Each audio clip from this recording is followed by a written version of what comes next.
You are not born calm. You were born with a nervous system designed to survive, wired to scan for threats, to mobilize under pressure, to react with speed when danger appeared. That system is fast, automatic, and ancient calm is not something you inherit. It is not a trait you either have or don't have. It is a skill built and reinforced through repetition and demand. Your ability to remain composed under pressure is not a gift. It is a training effect imprinted deep into your nervous system. The world often tells you to just calm down, but never tells you how, because calm is not passive. It is an active state of neurobiology. It's the consequence of specific signals in the brain and body that tell your system, we are safe, we are steady, we are strong. And that state must be built, not wished for. You cannot intellectualize calm into your mind. You must train your body to know it, to recognize it, to return to it even in the storm. When the heart rate climbs, when adrenaline floods your bloodstream, when your thoughts fragment and race, those aren't signs of failure. They are signs that your nervous system is doing what it was built to do, prepare you for fight or flight. But when that same system begins to fire at the wrong moments, in traffic, in conflict, in deadlines, in fear, it creates chaos inside of you. And unless you know how to intervene at the biological level, you will stay trapped in that spiral, not because you're undisciplined, but because the system was never retrained. The skill of calm begins in the body before it is ever felt in the mind. And like all skills, it is built through deliberate practice. You must teach your body how to downshift, how to return to baseline, how to shut off the false alarms that modern life pulls so easily.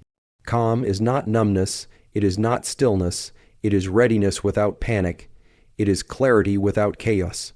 And the access point is built into your biology. It is your breath. Your breath is the only system in the body that is both automatic and under voluntary control. That is not accidental, that is the key. By learning to manipulate your breath, by choosing to inhale slower, deeper, and exhale longer, you override the circuits of panic. You engage the parasympathetic branch of your autonomic nervous system. You signal to your brain, we are not in danger, we are not under siege, we are in control. Over time, with repetition, that signal becomes the default. The more you train it, the faster you return to it. What once took minutes now takes seconds. What once triggered overwhelm now triggers awareness. This is the training ground where calm is forged not through stillness, but through control. Through command of breath, command of state, and ultimately, command of the mind. You cannot read your way into calm. You cannot think your way into composure. You must breathe your way into it again and again until the breath becomes the bridge between chaos and clarity. Until the breath becomes your first response, not your last resort. Until the system recognizes that calm is not the absence of pressure, but the ability to remain unshaken within it. Breath is the only conscious lever you have to control your autonomic nervous system, and understanding that is the beginning of mastery. Most of what controls your internal state, your heart rate, digestion, pupil dilation, adrenaline levels operates automatically, far beneath the surface of conscious awareness. But breath is the bridge. It is the singular system that straddles both worlds, the automatic and the deliberate. And that's not a design flaw. That's the built-in tool for human self-regulation.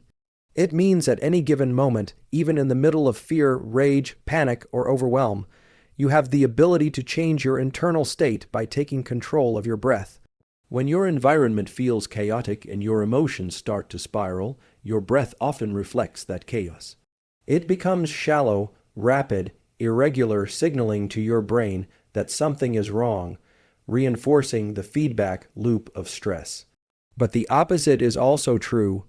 If you slow the breath, deepen it, and control the pattern, the nervous system will respond in kind. This is not abstract, it's deeply biological. Stretch receptors in your lungs send signals via the vagus nerve straight to the brainstem, telling it how to adjust your state.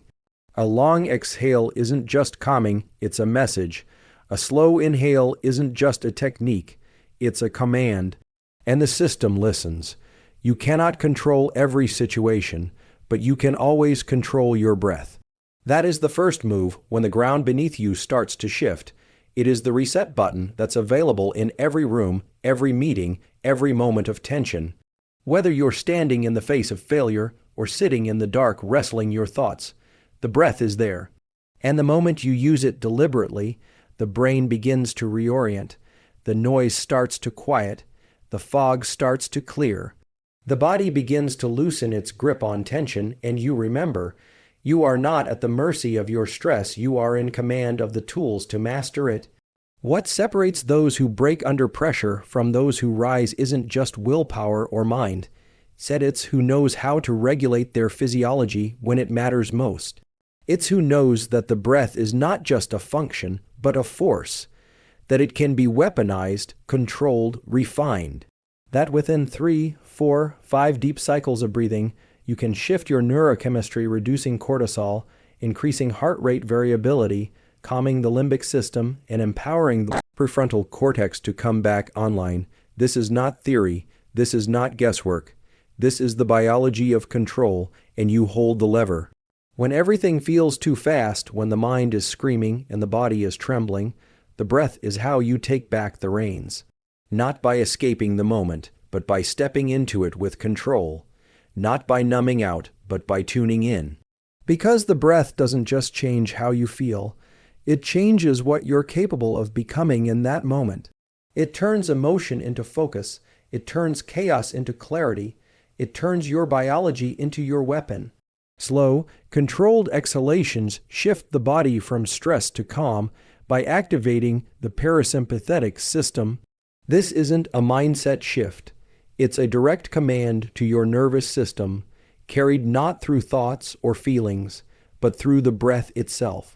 The human nervous system operates on a balance between two forces: the sympathetic, which prepares you for action, stress, and alertness, and the parasympathetic, which brings you back to stillness, recovery, and clarity.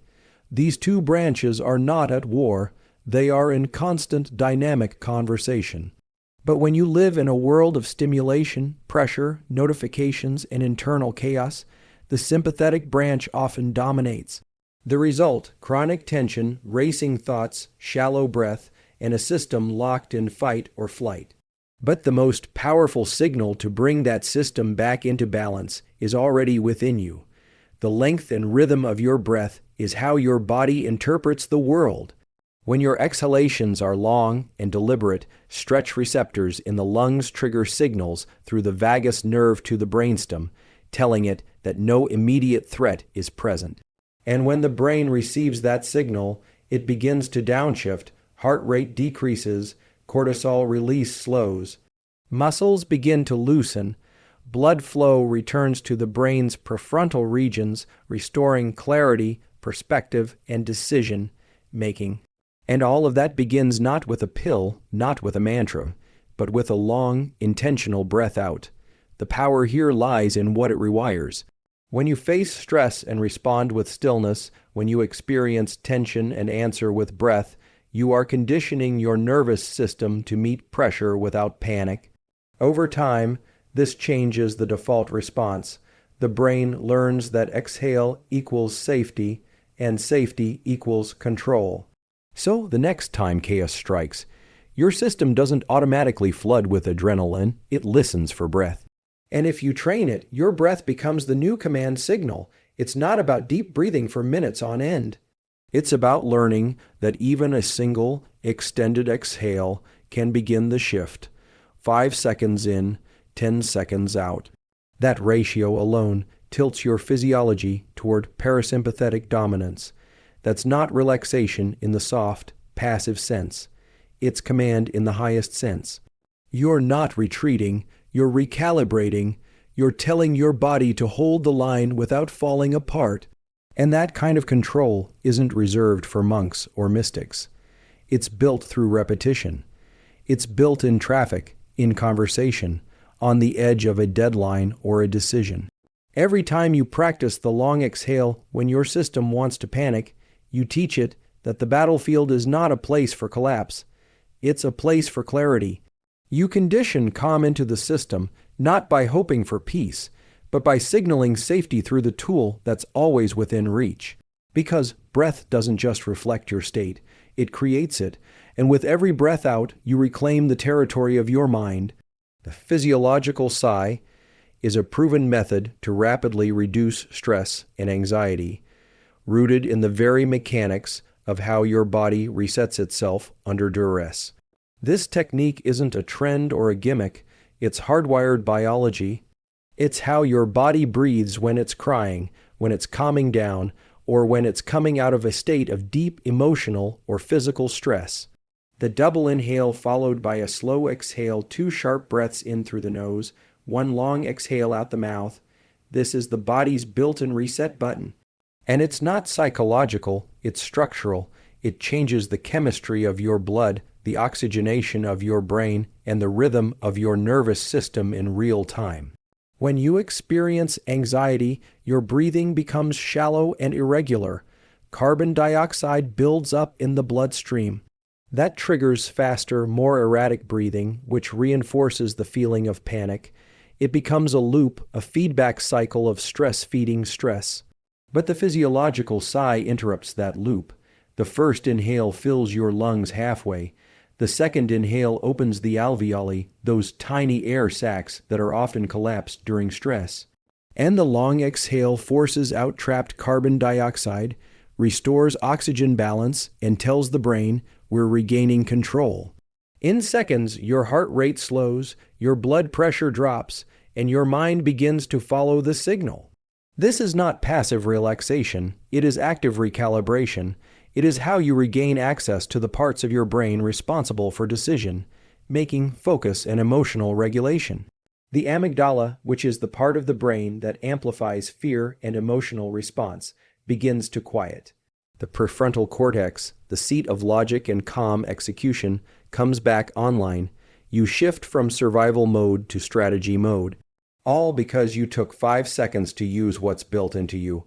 All because you remembered that the nervous system doesn't need to be convinced, it needs to be commanded.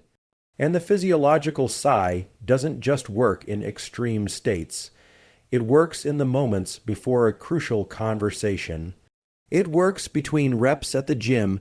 It works at your desk when the pressure starts to rise. It works when you're alone, in silence, battling the noise inside.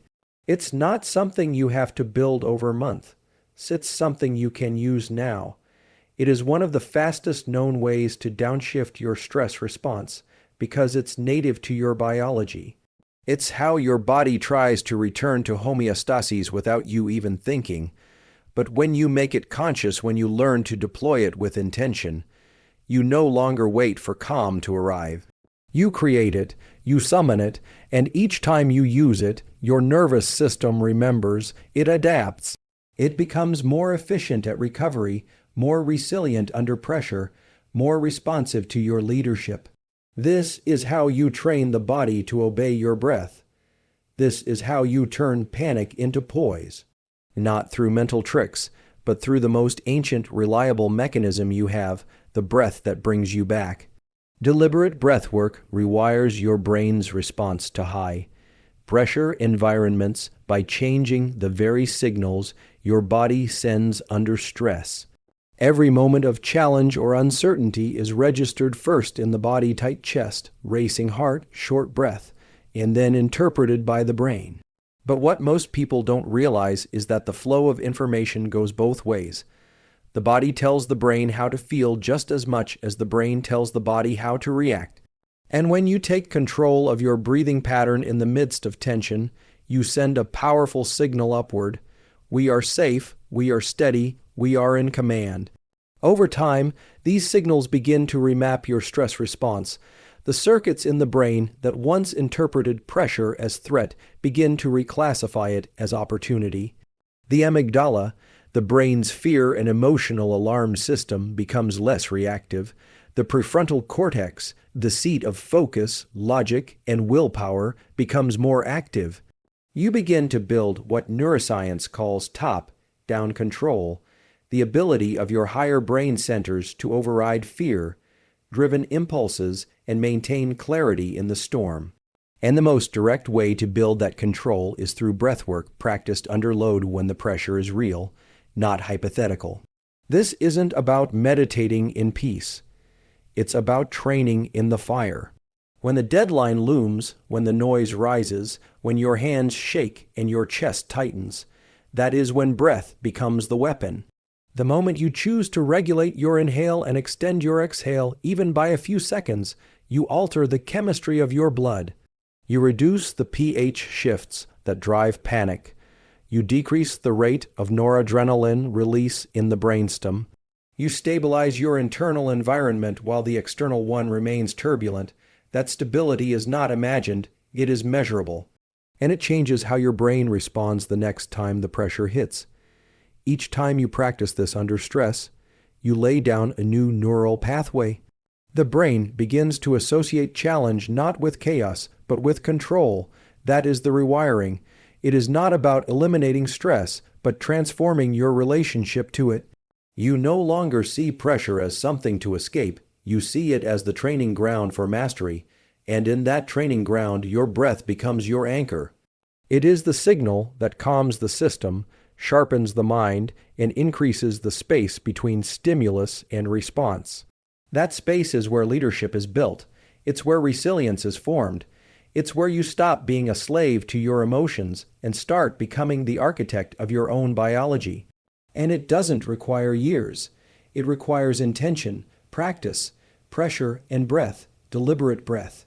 In through the nose, out through the mouth, over and over until the response becomes automatic. Until the stress that once broke you becomes the signal that wakes up the strongest part of you. Because the breath not only calms the body, it trains the brain to rise when the world says fall. Mastering your breath gives you control over focus, clarity, and emotional resilience in real time, because breath is the gatekeeper of your internal state. In every situation, whether it's performance under pressure, emotional overload, or cognitive fatigue, your breath is already dictating your biology.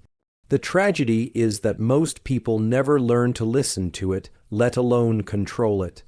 They walk through life pulled by stress, distracted by noise, hijacked by emotion, and they call it normal. But the human system was not designed to be ruled by chaos.